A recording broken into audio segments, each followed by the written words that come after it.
पुराने समय की बात है। रामनगर गांव में श्याम नाम का आदमी अपनी पत्नी के साथ रहता था। उसके 2 बच्चे भी थे। उसकी लड़की मीना बहुत समझदार थी और लड़का मोहन बहुत ही शैतान था। वो अपनी बड़ी बहन को हमेशा परेशान करता रहता था, उस पर हाथ भी उठा देता था। शाम सारा दिन खेतों में काम करता था, दोपहर को जंगल से लकड़ी काट कर लाता। मोहन सारा दिन गांव में खेलता रहता, फिर घर आकर अपनी बड़ी बहन को परेशान करता। अपने पिता के साथ भी कोई काम नहीं करता। एक दिन मोहन गांव के पास वाले जंगल में चला गया। मोहन को जंगल में सेब का पेड़ दिखा। मोहन जैसे ही सेब तोड़ने के लिए पेड़ पर पत्थर मारने लगा। पेड़ बोलने लगा। वह एक जादुई पेड़ था। पेड़ बोला, बेटा मुझे पत्थर मत मारो, मुझे पानी दो, मैं तुम्हें मीठे फल दूंगा। मोहन तो पहले ही कामचोर था। मोहन ने पेड़ की बात नहीं सुनी। वह पेड़ पर पत्थर मारने लगा। पेड़ ने 2-3 बार मना किया। मोहन पत्थर मारने में लगा रहा। पेड़ से कुछ बिजली सी निकलकर मोहन पर पड़ी। मोहन का कद छोटा हो गया। उधर मोहन की बहन मोहन को ढूंढ रही थी। वह मोहन को ढूंढते ढूंढते जंगल में आ गई।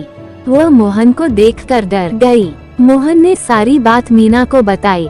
मीना ने मोहन को पेड़ से माफी मांगने को कहा और समझाया कि पेड़ों में भी जान होती है, इनको भी दर्द होता है।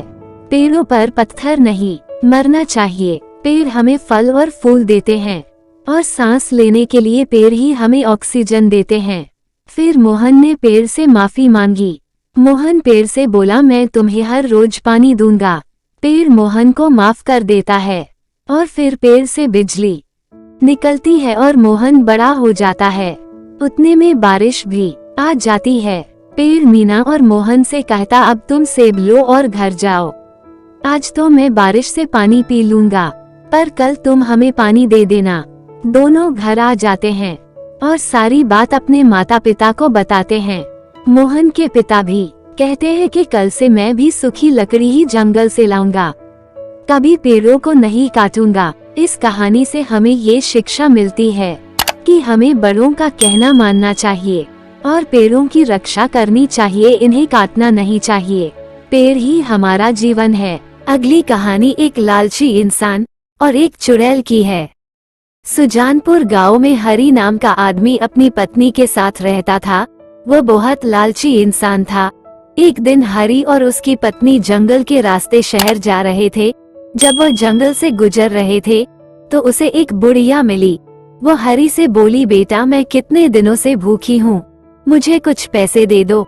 हरी ने बुढ़िया को गुस्से से देखा और आगे बढ़ गया। शहर से आते आते दोनों को रात हो गई। जब हरी और उसकी पत्नी जंगल से गुजर रहे थे तो हरी को रास्ते में पड़े कुछ जेवर दिखाई दिए। हरी जेवर देखकर खुश हो गया। हरी के मन में लालच जाग गया।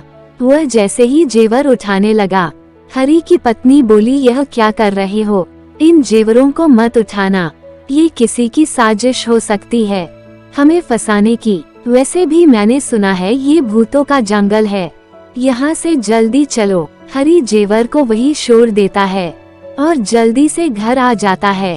घर आकर वह जेवरों के बारे में ही सोचता रहता है।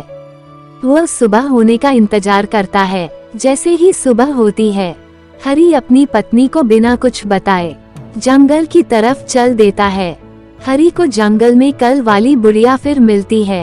वो फिर हरी से कहती है कि मुझे भूख लगी है, कुछ पैसे दे दो। हरी फिर उसे घूरते हुए आगे निकल जाता है। हरी जंगल में जेवर ढूंढने लगा, उसे जेवर कहीं नहीं मिले। वह निराश होकर घर आ जाता है। वह पूरा दिन जेवरों के बारे में सोचता रहा। हरी सोचने लगा कि रात को फिर वह गहनों को ढूंढने के लिए जंगल में जाएगा। जब रात हुई तो वह अपनी पत्नी से बोला कि मैं खेत जा रहा हूँ। वो झूठ बोलकर जंगल की तरफ चला गया। वो जंगल में जेवर ढूंढने लगा। थोड़ी दूर उसे वही जेवर दिखाई दिए। वह जेवर देखकर खुश हो गया। जैसे ही हरी जेवर उठाने लगा, जेवर गायब हो गए। हरी डर गया। इससे पहले हरी कुछ सोच पाता, वही बुढ़िया हरी के सामने आ गई। फिर बुढ़िया अपने असली रूप में आ गई। वो बुढ़िया एक चुड़ैल थी। हरी चुड़ैल को देखकर और डर जाता है। चुड़ैल से डरकर हरी भागने लगता है। चुड़ैल भी हरी के पीछे पीछे चल देती है। हरी चुड़ैल से पूछता है, तुम मेरा पीछा क्यों कर रही हो? चुड़ैल हरी से कहती है, तुम एक लालची इंसान हो और मुझे लालची इंसान की ही जरूरत थी। तुम्हारा खून पीकर मैं दोबारा से इंसान बन जाऊंगी।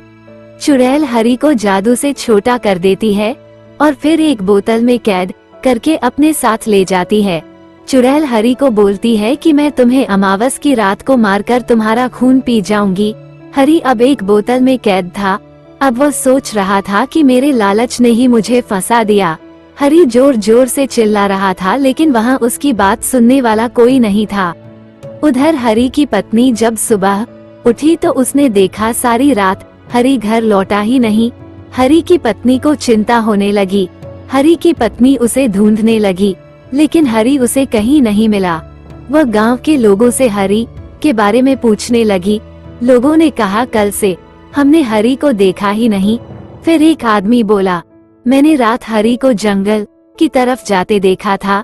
वह सोचने लगी, वो रात को जंगल में क्यों गया होगा। फिर उसे जेवर वाली बात याद आती है। हरी की पत्नी जानती थी वो एक बहुत ही लालची इंसान था। उसे हरी की बहुत चिंता होने लगी। अपने पति को ढूंढने के लिए वह भी जंगल की तरफ चली गई। वो पूरा दिन हरी को ढूंढती रही। उसे हरी कहीं नहीं मिला। रात भी होने वाली थी, लेकिन हरी की पत्नी ने सोच रखा था, जब तक उसका पति उसे नहीं मिल जाता वो घर नहीं जाएगी। अब रात भी हो गई। हरी की पत्नी उसे ढूंढते ढूंढते उसी जगह आ गई जहाँ चुड़ैल ने हरी को कैद कर रखा था। हरी अपनी पत्नी को देख लेता है और उसे आवाज लगाता है। हरी की पत्नी उसकी आवाज सुन लेती है। जब वो हरी को बोतल में कैद देखती है तो डर जाती है। वो अपने पति से पूछती है, ये सब कैसे हुआ? हरी की किस्मत अच्छी थी जो चुड़ैल वहाँ पर नहीं थी। वो अपनी पत्नी को सारी बात बताता है। उसकी पत्नी सारी बात समझ जाती है। वो हरी को कहती है, अमावस्या में अभी 3 दिन है, तुम अभी इस बोतल में ही रहो। हमें कुछ ऐसा करना होगा कि चुड़ैल ही खत्म हो जाए। अगर मैं तुम्हें यहाँ से ले गई तो ये चुड़ैल फिर किसी और को पकड़ लेगी। हमें ये सब खत्म करना होगा। हरी भी उसकी बात मान लेता है। हरी अपनी पत्नी को वहाँ से जाने के लिए बोलता है, तुम अब यहाँ से जाओ, कहीं वो चुड़ैल न आ जाए। उसकी पत्नी बोली, मैं कल रात को आऊंगी, तुम चिंता मत करना। इतना बोलकर वो घर आ जाती है। उसके गांव के पास एक तांत्रिक रहता था। वो सुबह होते ही तांत्रिक के पास गई और बोली, बाबा मेरी मदद करो, मैं और मेरे पति बहुत बड़ी मुसीबत में फंस गए हैं। वह सारी बात तांत्रिक को बताती है। तांत्रिक सारी बात सुनकर कहता है, ठीक है, आज रात मैं तुम्हारे साथ चलूंगा। फिर रात होते ही हरी की पत्नी और तांत्रिक दोनों जंगल की तरफ चल देते हैं। जब वो हरी के पास पहुंचते हैं तो वह चुड़ैल भी वही होती है। चुड़ैल तांत्रिक से कहती है, तुम यहाँ क्या लेने आए हो? तांत्रिक चुड़ैल से कहता है, तुम हरी को छोड़ दो, मैं तुम्हें कुछ नहीं कहूँगा। चुड़ैल हरी को छोड़ने के लिए मना कर देती है। चुड़ैल तांत्रिक से कहती है, तुम यहाँ से चले जाओ, नहीं तो तुम्हारे लिए भी अच्छा नहीं होगा। चुड़ैल जादू से तांत्रिक पर हमला करती है। तांत्रिक भी चुड़ैल पर अपने जादू से हमला करता है। चुड़ैल तांत्रिक को बोलती है, तुम यहाँ से चले जाओ। तांत्रिक हरी को जादू से बोतल में से बाहर निकाल देता है और चुड़ैल को उसी बोतल में बंद कर देता है और वह बोतल अपने साथ ही ले जाता है।